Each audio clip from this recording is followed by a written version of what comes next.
Olá, sejam muito bem-vindos.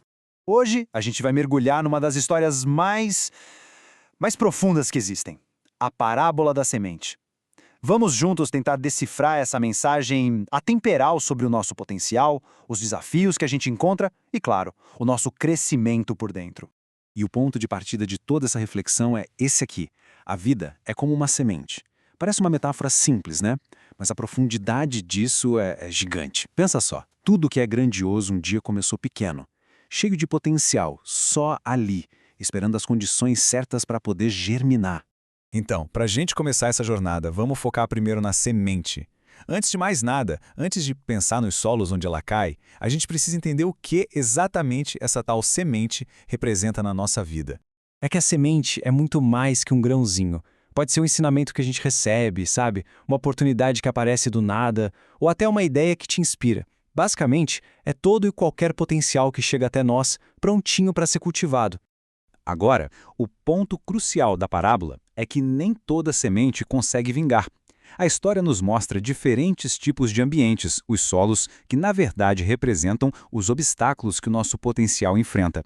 Vamos dar uma olhada onde é que as coisas podem se perder no caminho. O primeiro cenário que a gente vê é a semente que cai à beira do caminho. Imagina só, um lugar duro, pisoteado, exposto, ali ela mal tem a chance de começar o processo dela. E o que isso quer dizer pra gente? Sabe aquelas ideias, aqueles conselhos que a gente escuta, mas de um jeito superficial? Eles não entram de verdade, não criam raiz. Ficam ali, na superfície da mente e, antes que a gente possa parar para pensar sobre eles, alguma coisa leva embora. Uma distração, um outro pensamento, ou a gente simplesmente esquece. O potencial se perde antes mesmo de ter a chance de começar. Seguindo em frente, a gente encontra o segundo solo, o terreno cheio de pedras. Olhando rápido, até parece melhor, né? Afinal, pelo menos tem um pouquinho de terra ali para cobrir a semente. E esse cenário descreve uma coisa muito humana. A semente brota rapidinho, com um entusiasmo que contagia. É aquela empolgação de um projeto novo, de uma mudança de vida. Só que, como o solo é raso, a raiz não consegue se aprofundar. Aí vem a primeira dificuldade, o primeiro sol forte e tudo murcha. É a paixão que existe, mas sem a perseverança para sustentar quando o desafio aperta.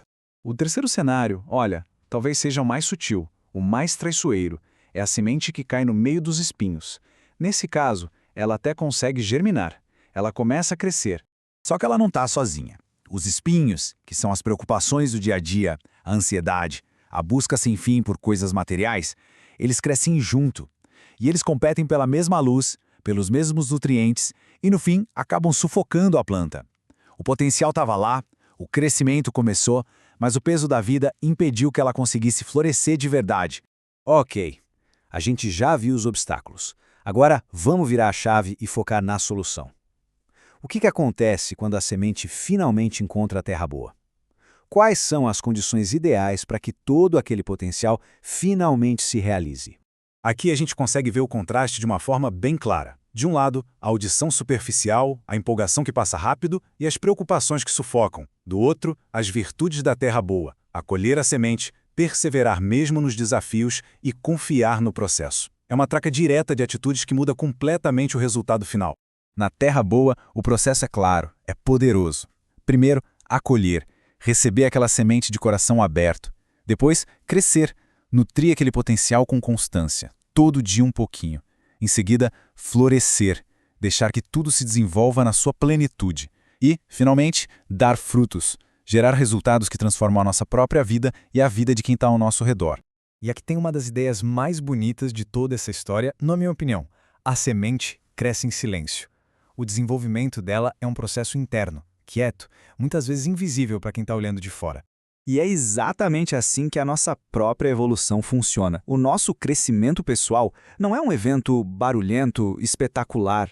É uma coisa que acontece todo dia, nas pequenas escolhas, nas reflexões silenciosas, até naqueles dias em que a gente acha que nada está mudando. O crescimento está acontecendo, ali, por dentro. E tudo isso nos leva, claro, para o nosso momento de reflexão. A parábola não é só uma história antiga. Ela funciona como um espelho. A proposta é que a gente olhe para dentro de si. A grande pergunta, então, é essa. Que tipo de solo a gente está sendo para as sementes que a vida oferece? Será que a gente está sendo um caminho duro, desatento, um terreno raso, impulsivo? ou um lugar cheio de espinhos e preocupações? Ou será que a gente está dia após dia tentando cultivar uma terra boa, uma terra fértil? E vamos terminar com essa certeza poderosa. No fim das contas, a questão não é sobre a semente em si, mas sobre o coração que a recebe. Porque no solo certo, no coração que está preparado, o potencial sempre vai encontrar um jeito de florescer e de dar frutos. A reflexão que fica é: como é que a gente pode começar a preparar o nosso solo, hoje mesmo?